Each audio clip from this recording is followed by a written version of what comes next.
let us put housing and transformation of informal settlements at the center of development agendas. Second, let's strengthen our institutions and systems for transformative change. And third, let's learn from within Africa.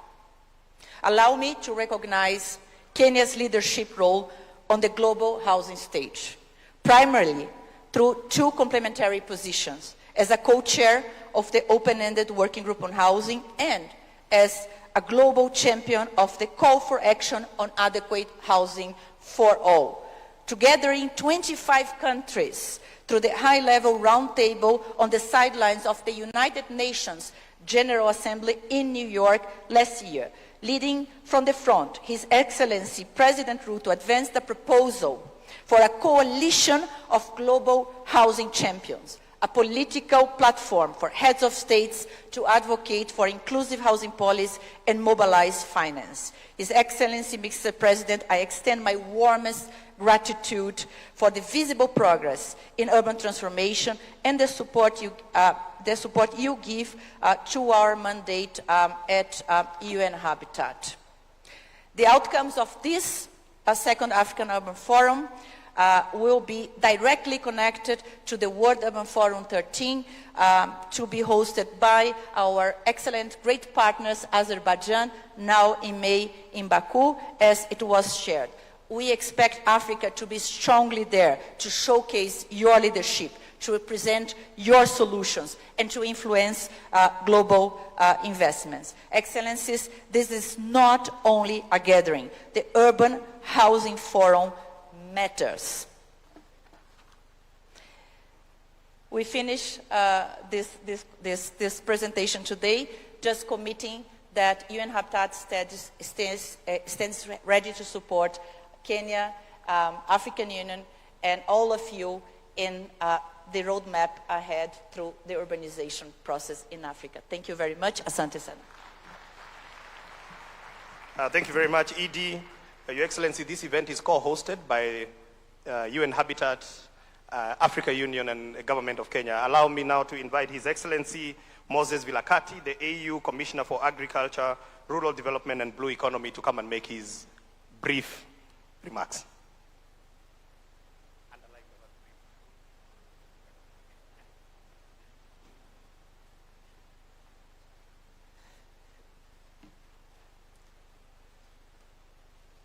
I understand what you mean. Your Excellency, Dr. William Samuel Ruto, President of the Republic of Kenya, and the host of the second Africa Urban Forum, honorable ministers present here, strategic partners, the private sector, and all protocols observed. It is a great honor and a privilege to join you today and address this August Assembly on the occasion of the opening session of the second Africa Urban Forum here in Nairobi, which is dedicated to reflecting on the delivery of adequate housing for all as the continent advances socio-economic and environmental transformation towards the realization of Agenda 2063. Allow me to express the sincere appreciation of the African Union Commission to His Excellency President William Samuel Ruto, the government and the people of the Republic of Kenya for hosting this important continental gathering and for their exemplary leadership in advancing Africa's urban development and housing agenda. As we gather here to affirm the value of partnerships and cooperation and finding common solutions to shared problems, I wish to commend our long-standing partnerships with the United Nations Human Settlement Program, UN Habitat, and the United Nations Economic Commission for Africa, UNECA, for their continued support in convening this continental gathering. Your Excellencies, honorable ministers, the African Urban Forum, AUF, as a brainchild of the African Union Commission, was established during the fourth ordinary session of the Special Technical Committee on Public Service, Local Government, Urban Development, and Decentralization, held in Cairo, Egypt, in August 2022. The forum was established in response to the growing recognition of Africa's rapid urbanization, its opportunities and challenges, and the need for continental platform to promote an inclusive and holistic approach to unlocking its full potential. The AUF has evolved from its inaugural session held in Addis Ababa in 2024 to becoming a vital multi-stakeholder platform for discussing key urban issues, linking the 2030 Sustainable Development Goals, the new urban agenda, and the aspirations of Agenda 2063. The value, therefore, of this forum lies in its ability to provide a unique platform for political leadership, for policy dialogue and partnership, shaping Africa's urban future while strengthening the coordinated implementation of Agenda 2063. Beyond its technical component, the forum is an important political platform that brings together heads of states, ministers, local governments, and partners to reflect on how Africa's urban transformation can be guided by strong governance, inclusive development, and sustainable peace. Africa, ladies and gentlemen, is undergoing the world's fastest urban transition, with urbanization placing cities at the heart of national economic growth, social transformation, and regional integration. Equally, this rapid urbanization presents governance, infrastructure, climate, and peace, as well as security challenges that requires political leadership and coordinated continental action. The theme of this forum, adequate housing for all, advancing socio-economic and environmental transformation towards the realization of Agenda 2063, speaks directly to these development imperatives. When we look at from an African Union's perspective, we realize that adequate housing is a matter of dignity and human rights. It is also a foundation for economic productivity. It is also essential for social stability and peace. And it is also central to sustainable and inclusive urban development. Housing and urban development, therefore, represent a strategic pillar for achieving Agenda 2063. We also have interconnected themes. These include urban infrastructure and urban development, which are all essential for economic growth, regional integration, accessibility and mobility, as well as service delivery investments. We also need to look at energy transformation as well as strengthen productivity to support the implementation of the African Union's infrastructure. There is also the issue of resilience, building, and sustainable urban development, which are critical in the context of climate change and environmental pressures.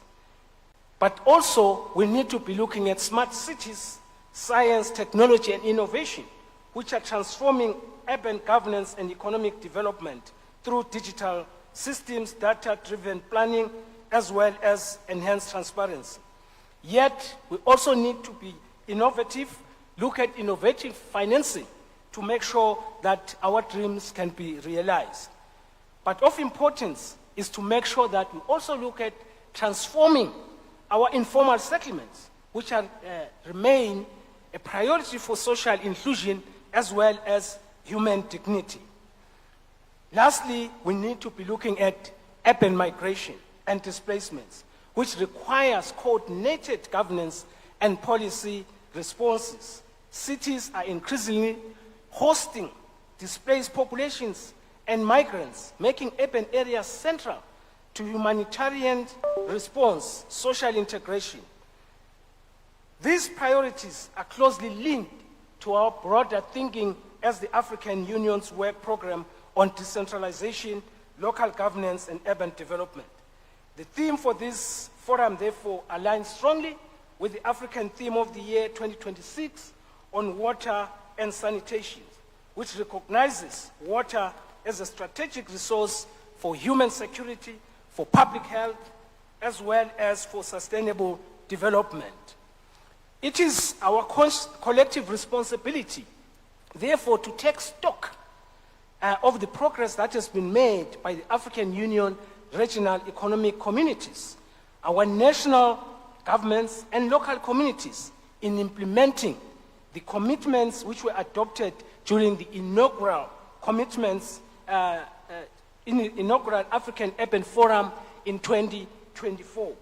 We must now accelerate our efforts to translate these commitments into concrete actions. So I look forward to this meeting coming up with concrete actions so that we can do the same in about 2 years' time.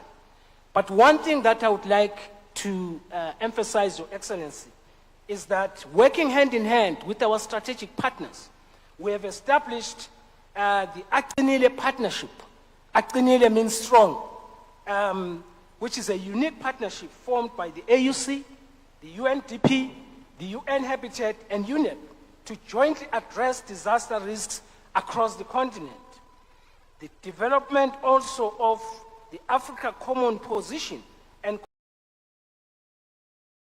continental agenda, raising advocacy for global economic and continental fora, it becomes very, very important also as we look at the housing issue.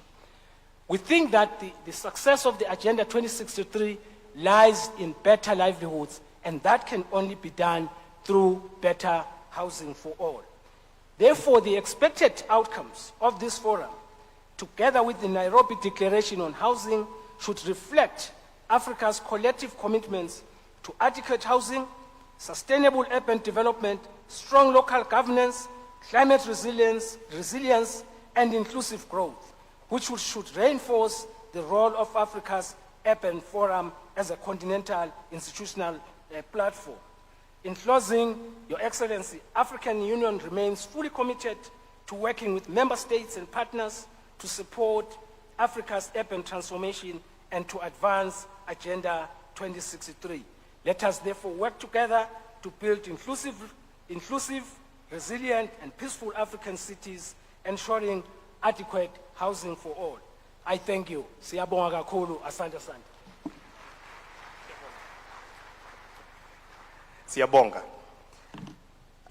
Your Excellency, out of the 273,000 housing units under construction in Kenya, 98,000 of them are in construction in the capital city of Nairobi. It is my great pleasure now to invite the governor of Nairobi to come and make his very, very brief remarks.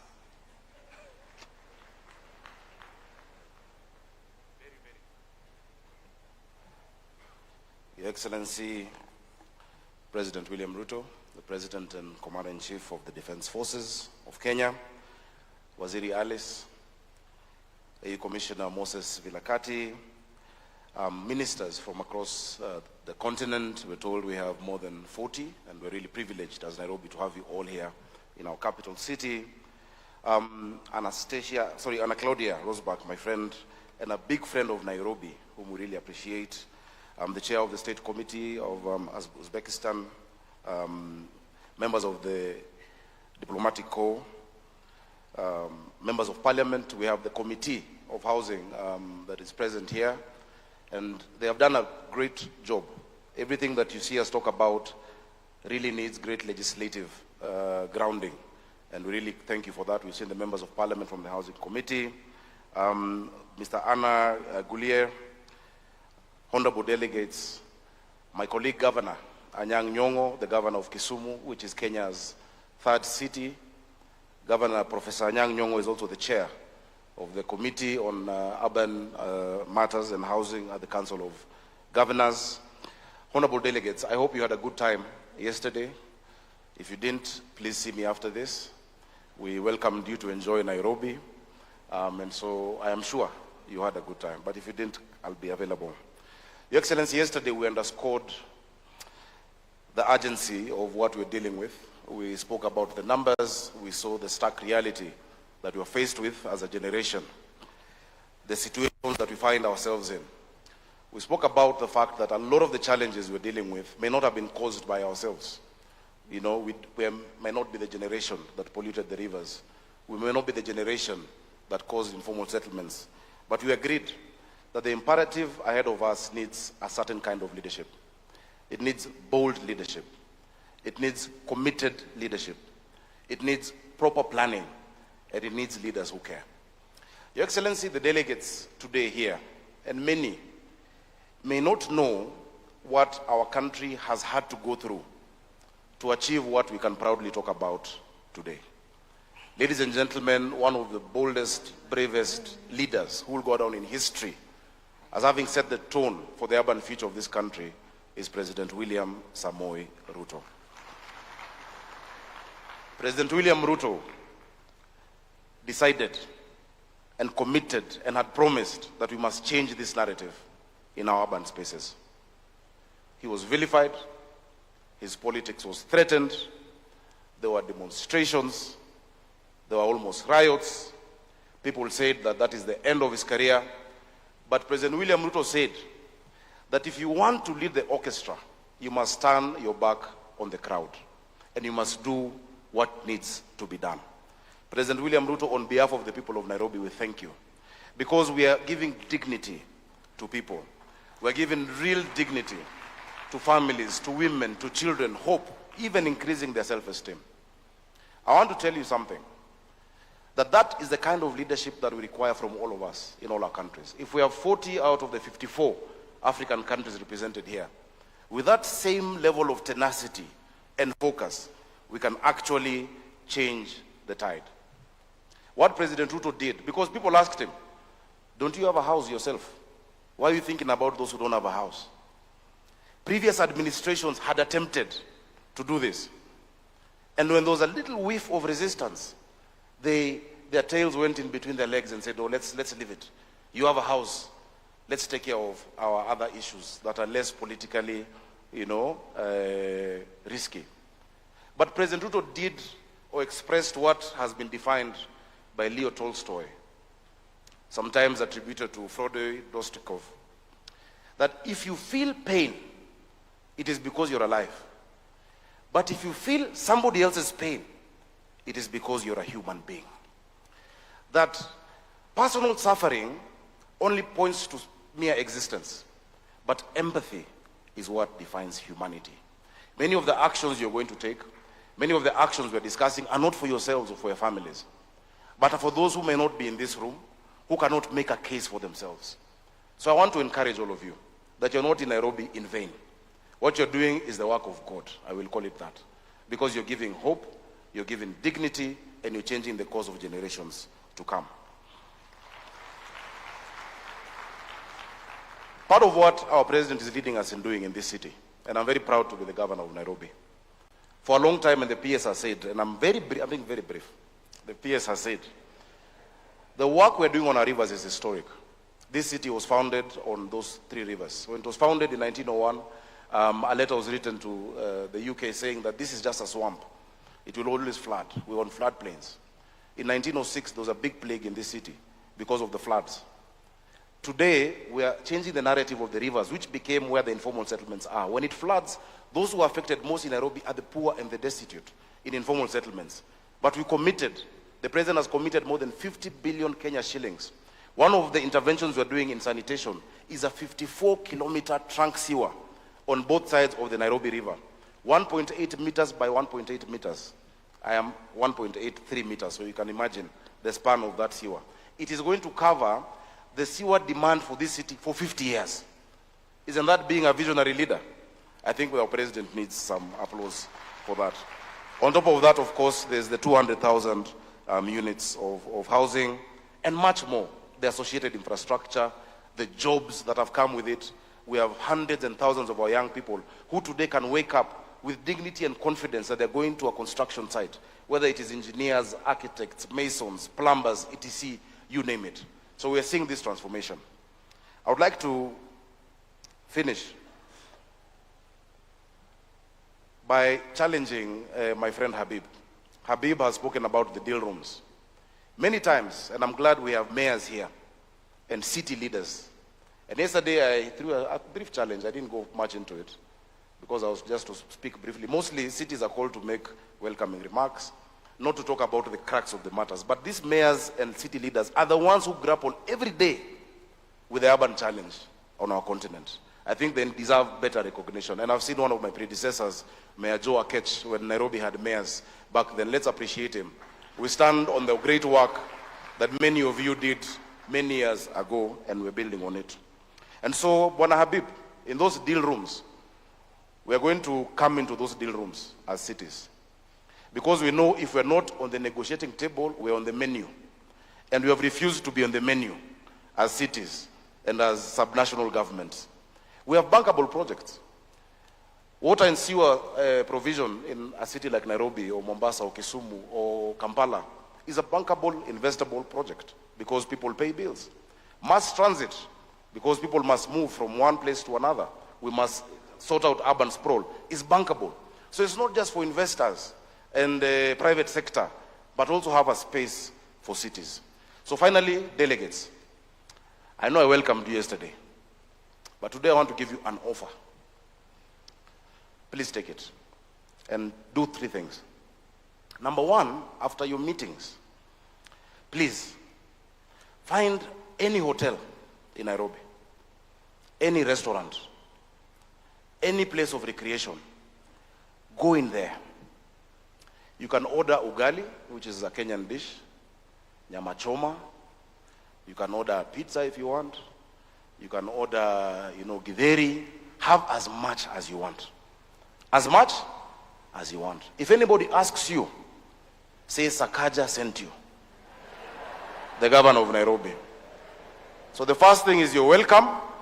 Number 2, find any restaurant and say, Governor Sakaja sent you. But number 3, pay your bill yourself. Because there's nothing for free in Nairobi. May God bless you and enjoy this forum.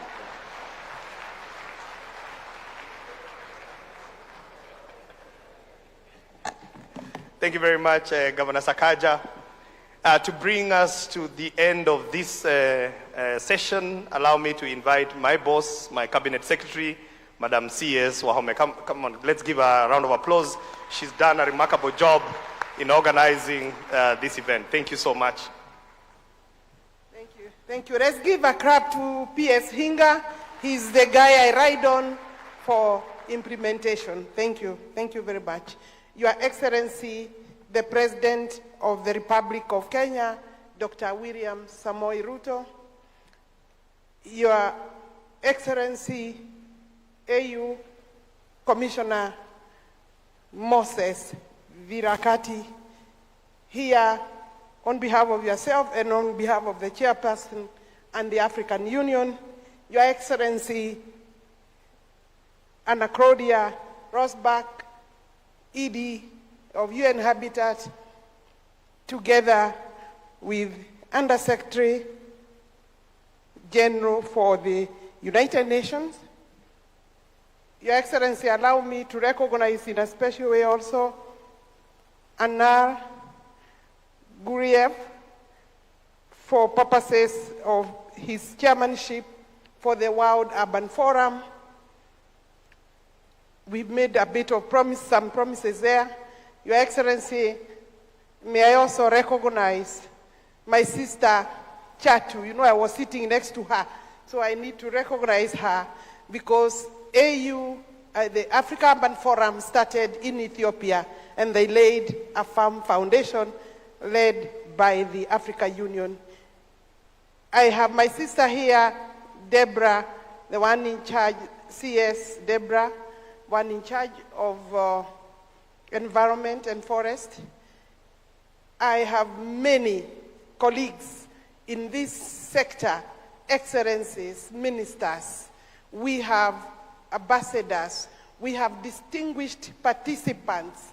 We have Shelter Afrique that is ahead of the pack in terms of that space, in terms of policy, now operating as a bank. We have, Your Excellency, ambassadors and high commissioners. I will leave it there, but I want to welcome Your Excellency. Help me to welcome His Excellency this morning to this opening session, His Excellency Dr. William Ruto, is here to give us the opening keynote address. And that will be at a later date, at a later session. Your Excellency, the room is full. And I assure you, even yesterday, it was this full. We have exchanged great ideas. But one thing that came out, Your Excellency, is that we must move from boardrooms, we must move from halls, and we must consolidate our energy, our strength, and our ideas. With those remarks, Your Excellency, allow me to just say one or two things that as I address you on this second Africa Urban Forum here in Nairobi, at a moment when the question of housing and urban development has firmly moved to the center of Africa's development agenda. Allow me at the outset to recognize the leadership of His Excellency President William Ruto, who has been designated as the global champion for adequate housing by UN Habitat. Recognition that reflects not only Kenya's national commitment, but our own shared conviction that housing must be elevated at a global and continental priority. Your Excellency, across Africa, rapid urbanization is no longer a future prospect. It is our present reality. Yet, unlike previous global urban transitions, ours is unfolding under conditions of constraint, limited physical space, growing populations, climate change and vulnerability, significant infrastructure deficits. The list is long. This presents us with a dual reality. On the one hand, our cities are engines of growth, innovation, and youth employment. On the other hand, without deliberate and coordinated interventions, they risk becoming centers of exclusion and institutional centers of inclusion and vulnerability. It is within that context, Your Excellencies, that Kenya has made a deliberate and strategic policy choice to place housing as one of our priority areas in our national development agenda under the leadership of His Excellency.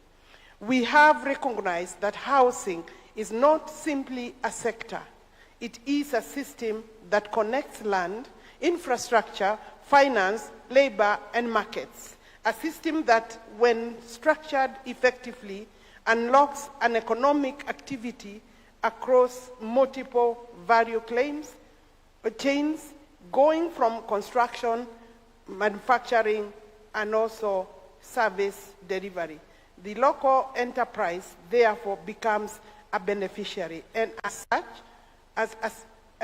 a system, when scaled up, is able to deliver both social outcomes and economic transformation. Excellencies, our approach to provision of adequate housing in Kenya is anchored on three key pillars. First, we have prioritized policy and institutional alignment, ensuring that housing delivery is coordinated through a whole of government approach that integrates planning, financing, and implementation. Indeed, our financing is a local solution. Second, we are advancing innovative financing mechanisms and leveraging public resources to crowd in private capital,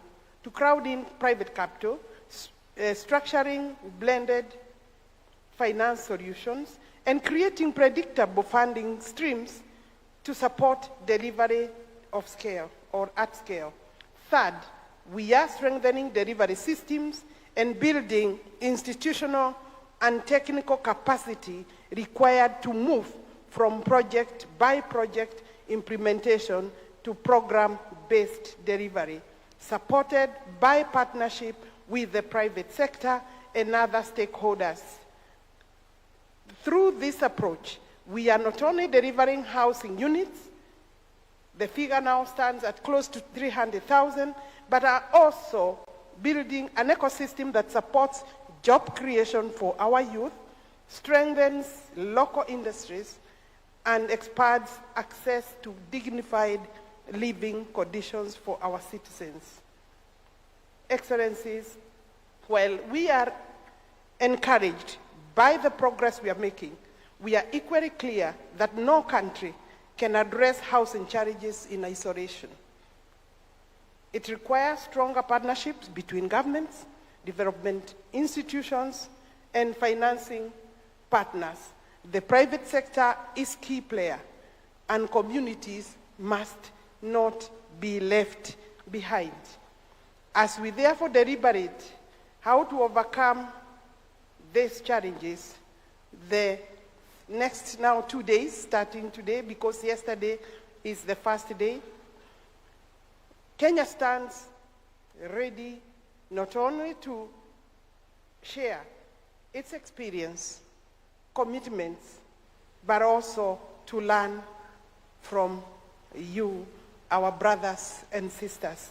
We believe that solutions we are building together must be adaptable, scalable, and rooted in African realities. But my brothers and sisters, as countries, I want to tell you, for the success story for Kenya to reach where it has reached, it has taken the President of the Republic of Kenya to do the heavy lifting. And the heavy lifting is both social, economic, and political. We have had very strong support from the legislature, but the political class, for obvious reasons, unhealthy competition, has not been that supportive. And I mean the one outside the one government approach and the broad-based government. So, for you to go the road Kenya has gone, you need the highest political goodwill. And Your Excellency, Kenya is privileged to have you. The courage my governor in Nairobi has talked about is unparalleled. But that is something we can also share. His Excellency is not just a champion in Kenya. You have heard the platforms that he is leading, and we want to encourage you, Your Excellency, because this space is not new.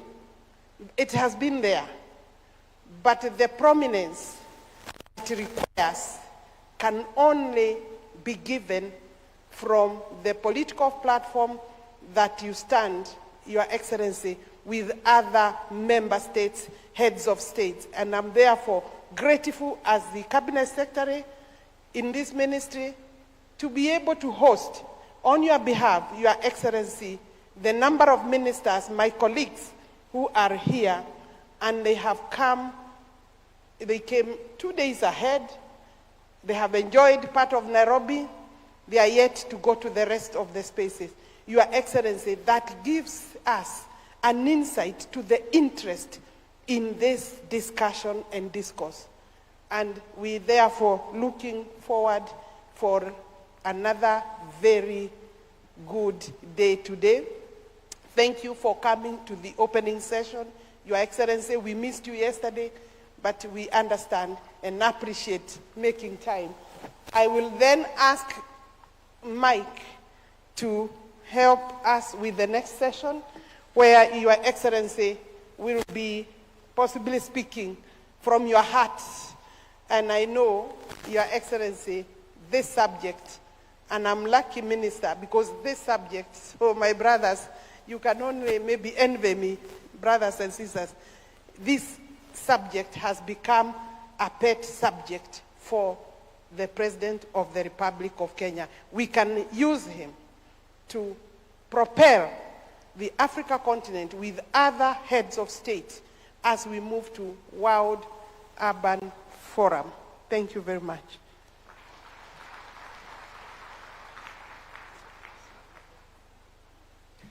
Another round of applause for Cabinet Secretary Alice Wahome. Thank you very much. Your Excellency, I believe all in this room believe that the future is urban.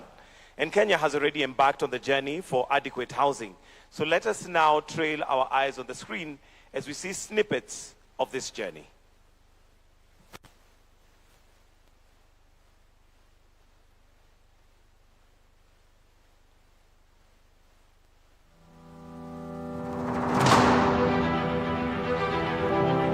Africa is not waiting.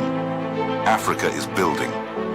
It is rising fast, bold, and undeniable.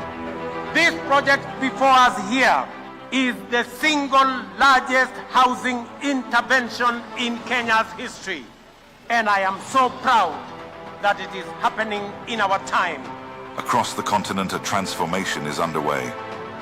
From the pulse of Nairobi, to the energy of Lagos, to the innovation shaping Kigali, a new urban story is being told. Let us collectively look at the human aspect of housing as an equitable right for everyone. Africa is designing for itself, because how Africa urbanizes will define how Africa lives. Urbanization is generally associated with a high quality of life. When people are moving from rural areas to urban areas, they're coming in search of a high quality of life. But the inverse actually happens. When you come to the urban spaces, that's where you're going to find the most marginalized person, the urban poor. We must be intentional. The African city of the future is walkable, green, youth-centered, and grounded in dignity and belonging. Will cities divide or unite? Will growth exclude or empower? Will we build for survival or for prosperity? Now is the moment to act. If this opportunity is lost, it will be for the bad of the people, right? And this will have an impact in terms of the overall development of the continent. Like many African countries, Kenya is not waiting for permission. Every skyline rising is a signal. Every system built is a promise. Every innovation is a step toward a future. The mindset changes, everything changes. Sai niko na kwangu, sisumbuliwi, sigongewi mlango. Pamoja mpaka nilikuwa napika na mafuta ya koko. But hapa nimekuta gas. Dignity also, it's kind of lifted up, not the same way while you are still in the slums. We know that the future is urban, so we must manage these spaces so that we're able to coexist, ensure that we have proper transport systems. Top of all is ensure that there's some ownership so that they can be able to gain some dignity and feel like they're part of the life. Adequate housing for all. It is not a slogan. It is the foundation of Africa's transformation. Because the future of Africa is not a distant dream. It is being built right now. Agenda 2063 is not a document. It is our aspiration. And in this defining moment, one question remains: who will shape it?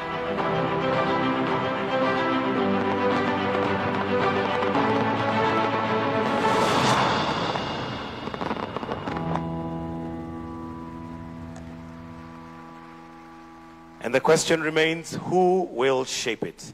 We'll now hear from His Excellency himself, but allow me to introduce our moderator for this session, Vivian Onano.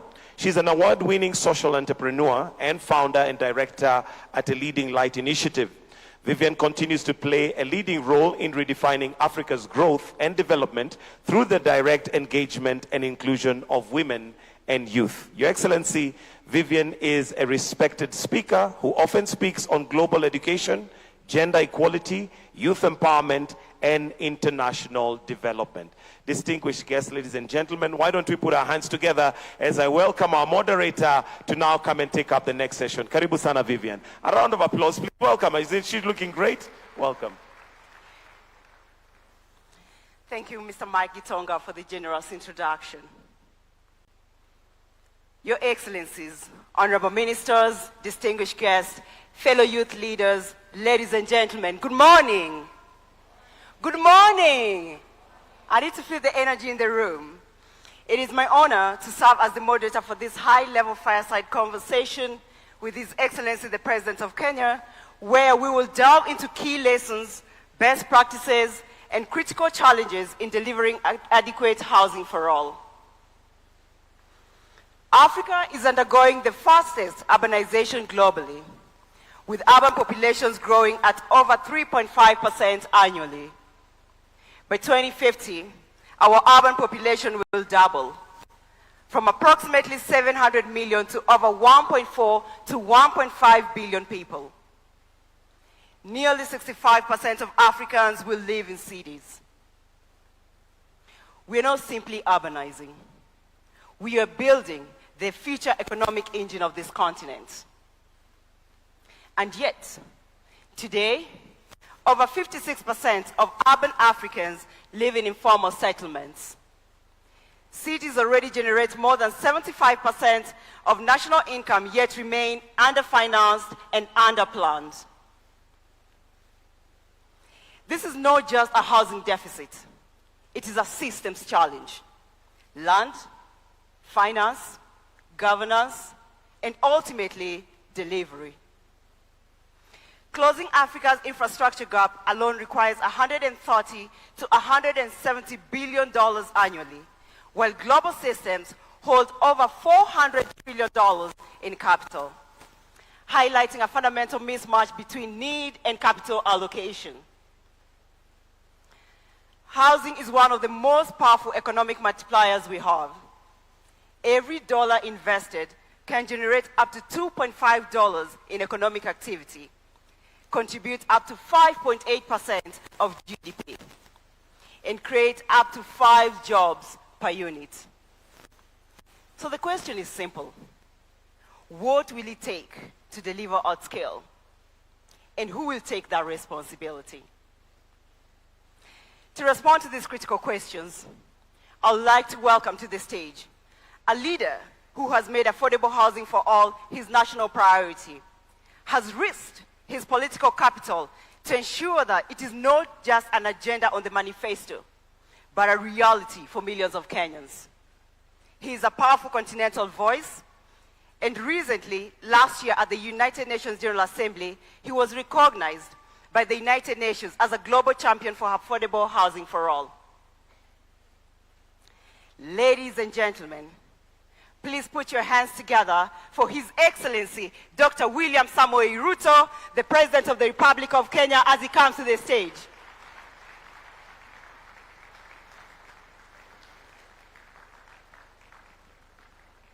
Another big round of applause for His Excellency. Thank you, Your Excellency. Vivian Onano. Thank you, Your Excellency. Oh, you may be seated. Thank you. Thank you, Your Excellency, for joining us today. Mr. President, our session is really designed as a conversation, weaving together leadership and delivery, financing realities, global systems, and continental commitment. So without further ado, I'll dive into my first question. Africa's urban population is growing faster than infrastructure delivery, with cities expanding at over 3.5% annually. Under your leadership, Kenya has positioned housing at the center of its development agenda, recognizing as both a social and economic priority. In the next 2 to 3 months, your administration will have completed over 273,000 housing units, with another 500,000 planned for development, with over 640,000 direct jobs created. This is Africa's largest affordable housing program. Mr. President, this is bold leadership, and we would like to understand how you made this happen. What did it take to move housing from political commitment to a fully functioning economic system that delivers at scale? And what are some of the bottlenecks that you have had to intervene on to ensure affordable housing remains a national priority, Mr. President? Thank you very much, Vivian. And welcome colleagues and friends from across our continent to Kenya. The conversation that you want to engage me in is a conversation that is very close to my heart. affordable housing is not just about houses. It's about people. It's about dignity. It's about jobs. It's about careers. It is about business and much more. And you have asked me a fundamental question that how did we move this from manifesto, from documents, from ideas into reality? And I have only one answer. It takes leadership. That's it. And we have had this in our plans as a country in many administrations. We've had it in many manifestos. We've designed how it can be done. But until you find the leadership that has the courage to translate it into reality, it will remain aspiration, it will remain talk, it will remain documents, it will remain campaign promises. And one more thing, you cannot undertake such a fundamental and consequential undertaking if you are focusing on the next election. It has to take a longer-term focus in the next generation. That's what it takes. If you focus in the next election, you will not do it because it is difficult. It requires heavy political capital. It requires mobilizing resources, how to finance it. And that is why today, as I sit here, with 270,000 houses being built across the breadth of Kenya, in every large township in the Republic of Kenya, we have 200 active sites in every part of the Republic of Kenya. Yesterday, I was in one of our counties in Olkalau. The affordable housing in Olkalau is ready. In fact, we're going to hand over the keys. CS Alice Wahome has been with me. She has taken me to every place in Kenya because of affordable housing. So let me just say this, that affordable housing will happen if you have the ultimate political leadership. It cannot be done at the ministry. It cannot be done at another level. It has to take the political leadership at the highest level to drive it. Number two, you have to find ways of mobilizing resources. In Kenya, we decided that we are going to mobilize resources locally. The houses we have built in Kenya, maybe ministers sitting here, and I want to say this is a very important forum. We have close to 40 countries represented here at ministerial level because housing is such an important topic for any government because the world is urbanizing. You've just given us the statistics. We have 700 million people today in our continent living in urban settlements. For us in Kenya, we have 7 million people living in informal settlements. We have 1,140 odd informal settlements around the country. And in fact, strangely, a few years ago in Kenya, when visitors used to come to Kenya, I don't know how this happened that we used to be proud of, okay, take this visitor to go and see the largest slum in our region. You know? So you take your visitor to go and see Kibera, the largest slum in our region, to go and see squalor and poverty and filth, and, you know, which is not the right thing to do. Not to deny that this exists. Yes, it does. But somebody has to do something about it. Today, I can proudly say, when these ministers leave these rooms, they will be taken to see how we are transforming those informal settlements into decent living houses for the people of Kenya. And the houses we have built, we have not borrowed money from the World Bank. We have not borrowed money from anywhere. We built these houses using our own resources.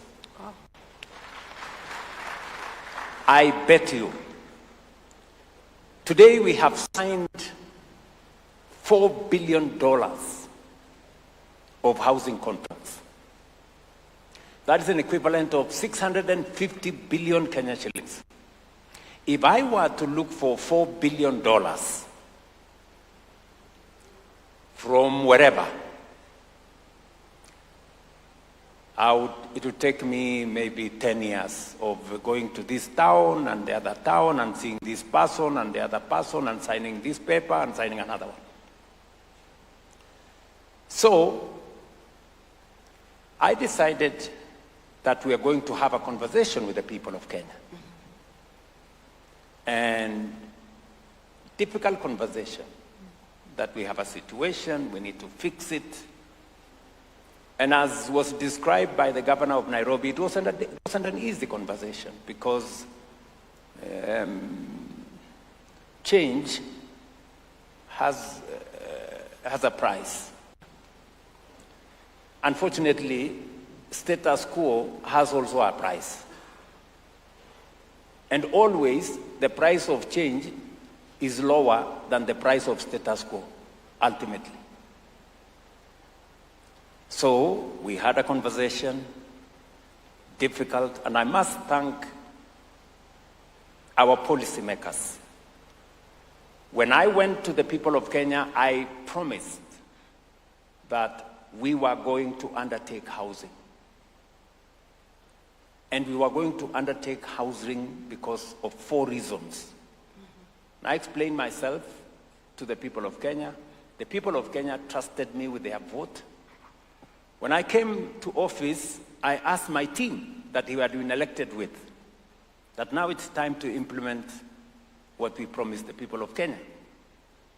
And many members of parliament who are my friends told me, Mr. President, we cannot do this. This is difficult. This housing levy is difficult. But I told them, so are you telling me that we told the people of Kenya what we had no intention? In fact, I remember asking some of them who are my friends, I told them, when you had me on the platform telling the people of Kenya, we are going to build houses, their children are going to get jobs, we're going to move them away from slums, what was going on in your mind? How did you think that we are going to do this? And I want to thank our parliamentary group, that when I explained to them that this was not something we were going to bargain with, they agreed with me. They passed the necessary legislation. We went through difficult times, but today we can proudly say as a people and as a nation that we are doing some of the most consequential things. And this is very emotional. Why? You haven't seen the kind of impact that this has on real people. When I went to move the first batch of people, people who are living in a slum, right here in Nairobi called Mukuru, a place where there is no toilet, a place where there is no road, there is no water, there is no electricity. For you to use the toilet, you have to pay. For them to move from that state to 10th floor of a building that has water, that has piped gas, that has electricity, that has a lift, that has a playground, that has a school, that has a hospital, that has street lighting. You don't know the kind of impact you make to those kind of people. So, this is not just about houses. As I told you, it's about people's careers. In January this year, we brought on board about 6,000 interns. You know, apart from 600,000 people working, who were not working 3 years ago.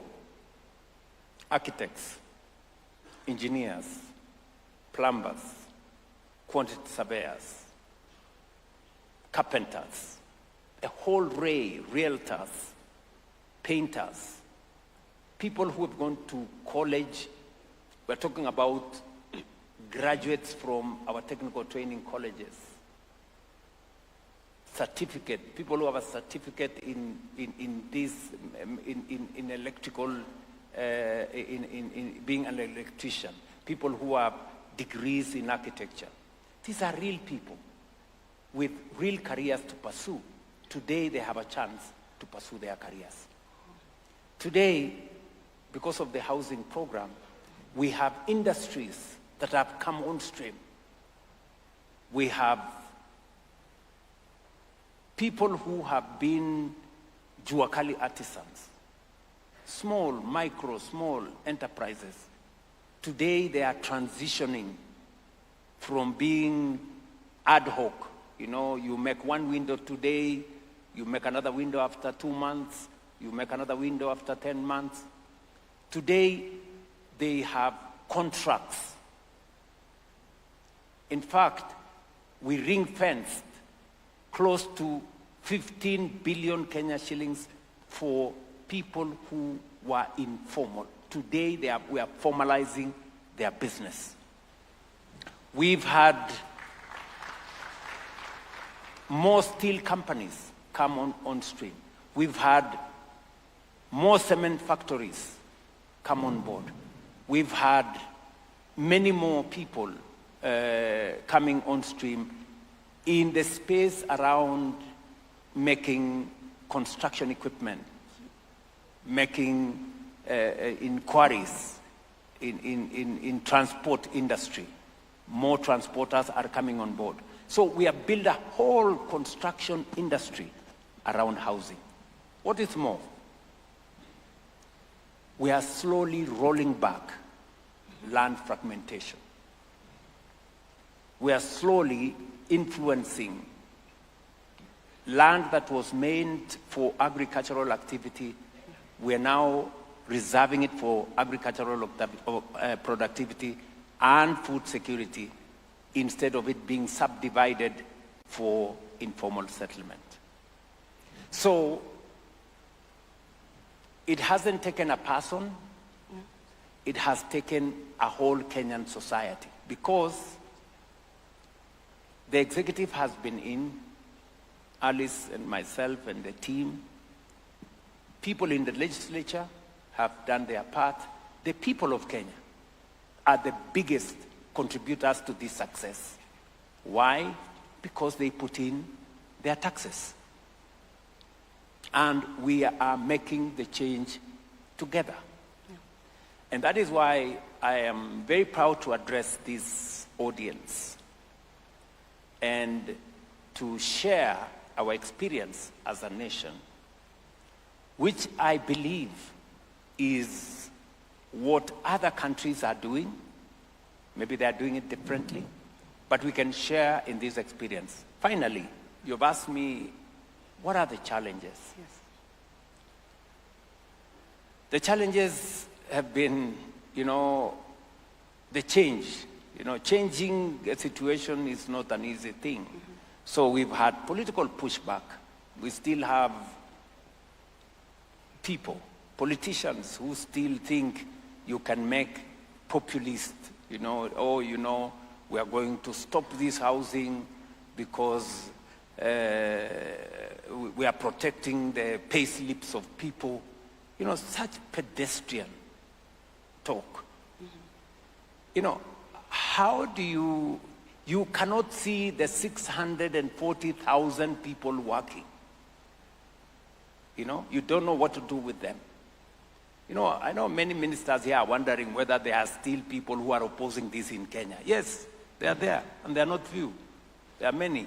Many politicians still climb to podia to talk about how they want to stop this. How you want to stop such transformation is mind-boggling.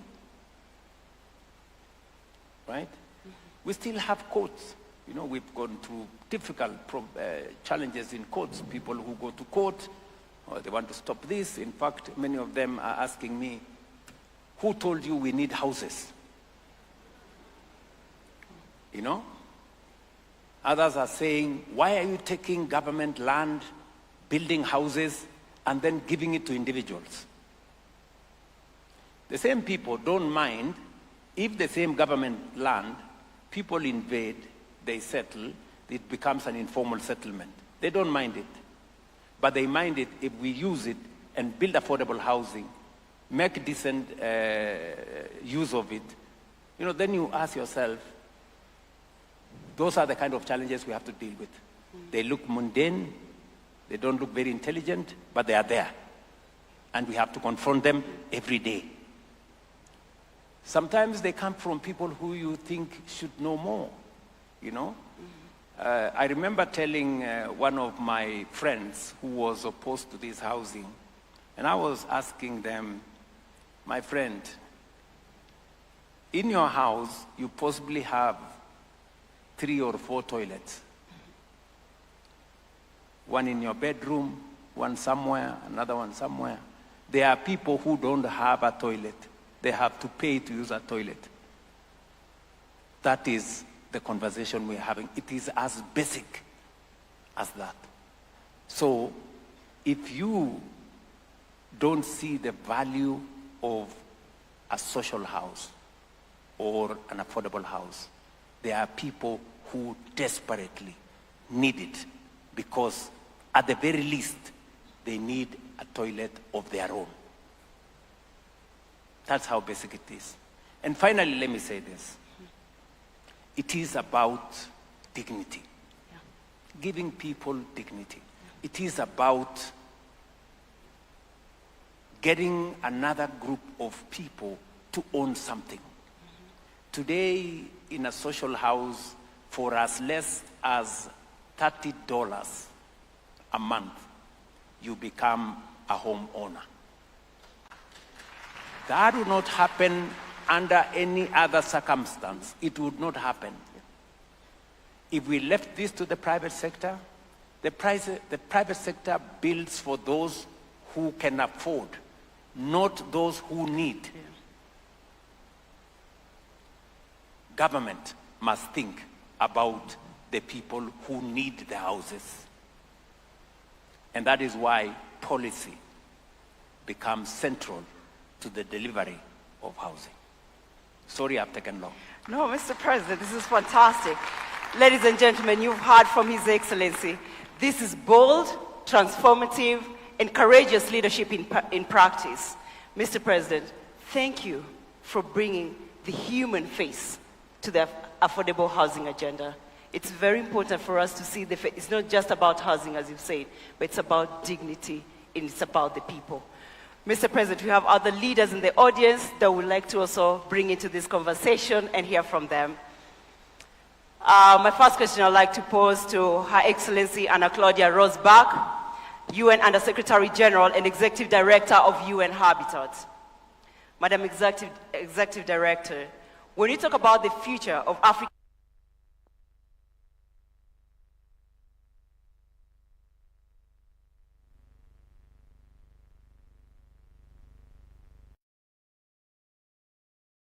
and are governments investing enough in secondary cities as the next frontier for affordable housing, or are we still over-concentrating resources in primary urban centers? Madam Secretary. Thank you so much. First of all, I really would like to appreciate Mr. Excellency President Ruto for your honesty and transparency. Indeed, housing is complex, and without top leadership, as you said, Minister, it's very difficult to accomplish because there are so many factors involved.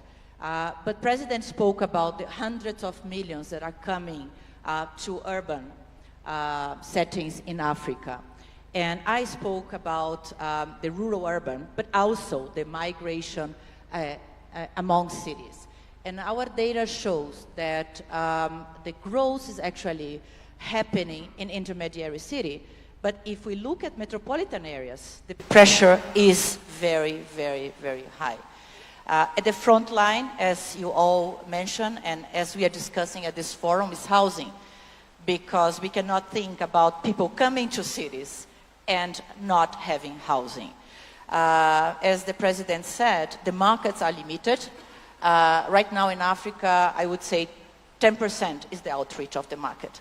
Just because the incomes of the people are this low and the prices of the houses are this low. And somebody needs to fix that. So you putting public land into housing helps to cover the gap. You find the finance, and very well highlighted, the domestic finance, because this money is not out there available, is critical to cover this affordability gap. So the city planning, the role of the local authorities, of the mayors, of the governors is critical. Because if we don't line up these actions, the money, the regulations, you mentioned a law, you change the law that comes from the national level, the programs that comes and the planning that comes from the national level, if we don't line up with what's being done at the local level, if the governors, if the mayors, they don't plan for this growth, then it's going to be sustainable. So you need to build the houses, but you need to be conscious that where you build and how you build make a difference. And here I would like to call attention for the densification of the housing program, because indeed, we cannot continue urban sprawl.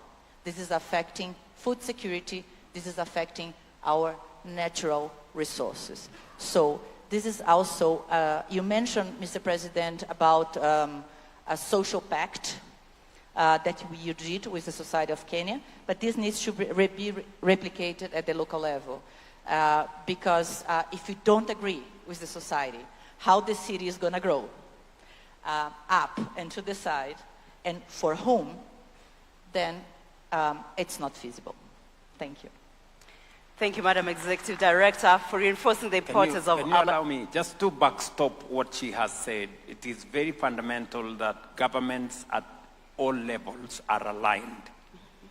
I must commend the leadership of Professor Anyang' Nyong'o in the Council of Governors, because it wasn't going to be possible for us to roll out this in a very short time if we didn't have the partnership of our county governments. Today, approvals for houses take the shortest time possible because we have standardized many things, and we have agreed with the county governments that whether it is national government land or county government land, this is land that belongs to the people of Kenya. There are no national government people, there are no county government people, we only have the people of Kenya. And it has been of immense, assistance that we have aligned ourselves and aligned the program with our county governments.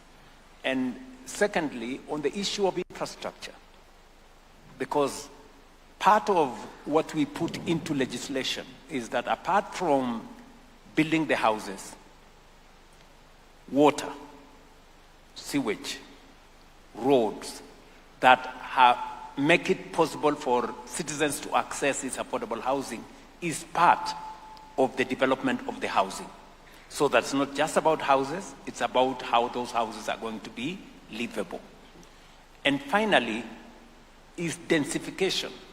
She said a very important thing. We started with ground plus 4. We went to ground plus 9. We realized that was not enough. We went to ground plus 24. We are now getting even higher because you cannot continue to have what she called sprawling cities because land is finite. You know, you can only have so much land. But populations are increasing. You need more land to produce food and less land for housing. So you need to go vertical. And I think that is what we have learned in the short time we were here. I remember with my team, led by Alice and my good friend Charles, we had to rethink and redesign the whole thing because we realized that it wasn't tenable for us to do ground plus 4 for especially big cities because land is finite and it's expensive. Thank you so much, Your Excellency. And now that you're talking about county governments, recently we witnessed the signing of a new partnership agreement between the national government and the Nairobi City County governments. This is not the first time such an arrangement has been pursued. We previously saw a similar model that led to the establishment of the Nairobi Metropolitan Services. This partnership has sparked an important debate. Some argue that such partnerships risk undermining the gains of devolution, while others contend that Nairobi, given its role as the nation's capital, economic hub, and diplomatic center, requires a unique governance approach. Mr. President, what distinguishes this new partnership from the previous arrangements? And most importantly, what tangible outcomes should Kenyans expect to see as a result of this new renewed collaboration? There's a world of a difference between the partnership under NMS and the partnership we have today with the county government of Nairobi. Under the previous arrangement, it was a transfer of functions. We are not undertaking any transfer of functions.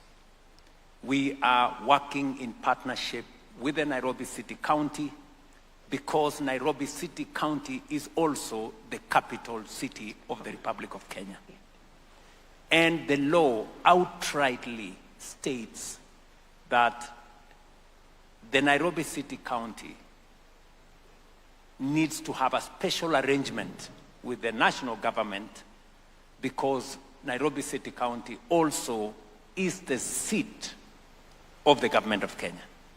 And therefore, we've undertaken this agreement, and for the first time, a president in Kenya is going to address the assembly of a county, and I will be doing it today at 2:30 p.m. Because that partnership is important. We've agreed on the parameters that need to be undertaken, on making sure that the city is clean, on making sure that the city is lit, on making sure that the city is motorable. So we have agreed on which is not the subject of this meeting. We have agreed on what we are going to do with the Nairobi City County. And I am very happy and I'm very proud that we have this agreement. It is not about the president, it's not about the governor, it's about the people of this city, and it's about the capital city of the Republic of Kenya. So that is the agreement we have signed. It is not undermining devolution. In fact, we will be empowering the city of Nairobi to do more and to get it better for the residents and for the Republic of Kenya. Because if Nairobi, many people, these great people who have come here, if they go back home, they will tell you, we went to Kenya. But actually they came to Nairobi. So Nairobi must present the right face of Kenya. So that is what we are trying to achieve. Thank you, Your Excellency. So yeah, we've heard from His Excellency on bold leadership, courageous leadership to get this big, audacious initiative going. But Mr. President, we also need money to ensure that we deliver at scale. So to respond to this question, I'd like to speak to Mr. Abbas Jar, Practice Manager, Urban Development and Disaster Risk Management, Eastern and Southern Africa at the World Bank. Mr. Jar, policy sets direction, but financing determines whether we arrive. Financing remains critical on both the demand and supply sides. Despite over $400 trillion in global capital, African cities remain underfinanced due to perceived risk, weak project pipelines, and limited creditworthiness. Mortgage penetration remains below 10% in most African countries, largely due to income informality. What is preventing private capital, particularly African capital, from flowing into housing and urban infrastructure? And what would a fully functional housing finance ecosystem look like? Thank you, Vivian. I think one of the advantages of coming towards the end is that everything that needs to be said has already been said. So I can just pick on the points previous speakers made. I want to begin by really commending His Excellency President Ruto's leadership on housing. And what I really appreciate at a personal level is the way you link housing to jobs and dignity. I think one thing, the Cabinet Secretary made a very good point, which is that cities are not just where jobs are created, it's how jobs are created. And that is something that is really, really important. If you think about cities and towns, they are places where people connect with other people across space and time to create value. And once you start thinking of a city or a town like that, everything else falls in place. And housing is one of the parts of that puzzle. So let me just start with a couple of numbers that are so sobering that it makes you pause. So in the 3 days that we have the Africa Urban Forum, 120,000 Africans will have moved from rural areas to cities. If we don't get this housing part right, 12 million Africans will live in informal settlements in precisely the substandard existence that the President mentioned, with the lack of dignity, with the lack of basic services. So we have to get this right. We cannot afford to not get it right. To come to your question, Vivian, what will it take? I think it will take three things. And the President has already mentioned a few of those. First, fix the land, fix the street, fix the sewage and the water before you put the housing in. That is super critical. And we have examples in Kenya, Dandora, we have examples in Angola, we have examples in Cote d'Ivoire of sites and services, which precisely does this. You put in the trunk infrastructure before the housing is built, so that you ensure that the private sector can come in a meaningful way. That's number one. But second is that often we think of the housing finance market as one market. It's actually 5 markets. If you think about it, when you start from the bottom, say the bottom 20%, they cannot afford a mortgage. They'll never be able to afford a mortgage. Then you have to think about things like targeted subsidies, sites and services, things like that. When you look at the middle of the market, there are things like, for example, 70% of housing in Africa is self-financed and incrementally. So people don't build a house at one go, they'll build step by step. So you need to match the finance with that and with their ability to pay. And then at the top of the market, you have the mortgages. And then there are things that you can do to improve the functioning of that market. But always remember that the housing finance market is actually several markets. And you need instruments for each of those markets. And the third point that I would say to get private capital in is something that Anna Claudia also mentioned, is that you need to link transport corridors, density, flood zones. You need to demarcate which parts of the towns and the cities are no-build zones so that the poor don't settle in these hazardous places. And by the way, now high-resolution satellite imagery gives us the ability to pinpoint precisely which are the areas that are going to flood, which should not be built up. I live in Nairobi. I love the city, but we saw flooding last month due to the heavy rains. So there are parts of cities and towns that should not ever be built up. And you can use technology now to do that very cost effective. So I would say these are the 3 things we need to do. Thank you. Thank you so much, Mr. Abbas. Your Excellency, I would like to come to you on the same topic. So recently, we saw the launch of the National Infrastructure Fund, alongside a number of innovative financing mechanisms, such as the securitization of the fuel levy to support road infrastructure, and the sports levy financing flagship projects like Talanta Stadiums and the many stadiums that you're building across the country. Does this signal a deliberate shift towards more innovative financing models, moving beyond traditional reliance on debt and taxation, both of which have clear limits, we know that? And secondly, with the National Infrastructure Fund now in place, should Kenyans expect to see accelerated investment in critical urban infrastructure, particularly in areas such as clean water and sanitation, drainage and sewer systems, and universal access to electricity? Thank you very much. Allow me just to mention something that my friend from the World Bank has said, which is fundamental. And we've learned this in the process, that housing market is not one. It's in several, categories. Right at the bottom, we have social housing. These are people who cannot, they are actually they need the houses the most, but they have the least ability. So you have to balance that. They need the houses the most, and yet they have the least ability to own the houses. So this is where, for example, for us as a government, we've done 2 things. Number 1, we are building 20% of all these houses as social houses. We've made it deliberate that we have a category for social houses. Number 2, we have also removed the requirement that you need a deposit to move into the house.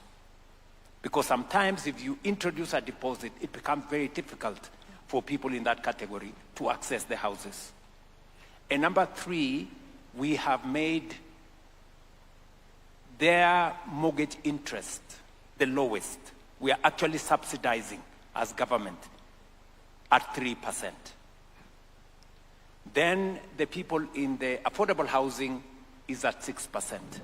And then the people who can afford what we are calling the market houses is at 9%.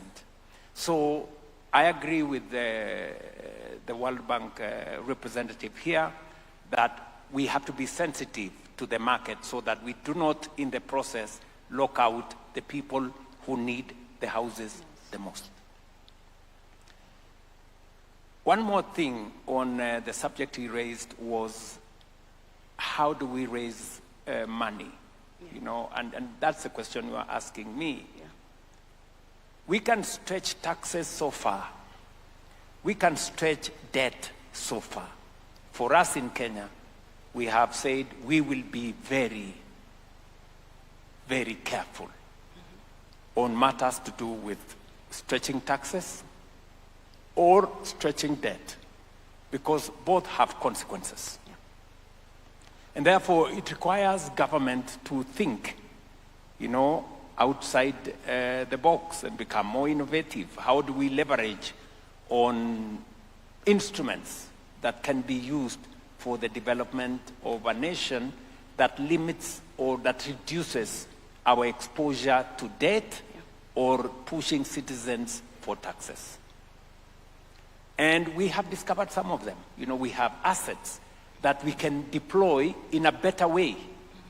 Let me give you an example. You've just mentioned there about a big stadium we have built. In fact, we are using what we call the sports fund, which is a fund that has been there now, I think, for 10, 15 years.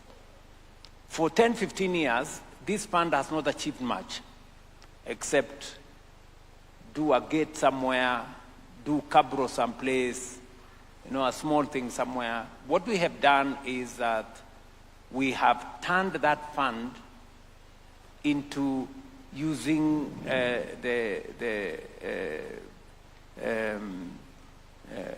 leveraging on the capital markets through securitization. That fund is now building for us the largest stadium in Nairobi, which is going to host AFCON next year, about $300 million. And another almost $200 million to build another 20 stadia across Kenya. Because sports, Kenya is a sporting nation. Yep. So many people are asking me, but where has this money come from? Have you gone to borrow more money? What have you done? So, innovative financing. Let me give you another example before we go to your question. We are building another huge conference facility. In fact, the next time these good people come to Kenya from August this year, they will be having this session, or whatever session they will be coming, in Bomas of Kenya. We're building another close to 350 million conference facility. Again, we haven't borrowed any money from nobody. We've used our own instruments that have always been there. The tourism levy, which has been there now for 20 years. And if you ask, what has this tourism levy done in 20 years? Nobody can point to any meaningful thing that it has done. Today, we are completing a 350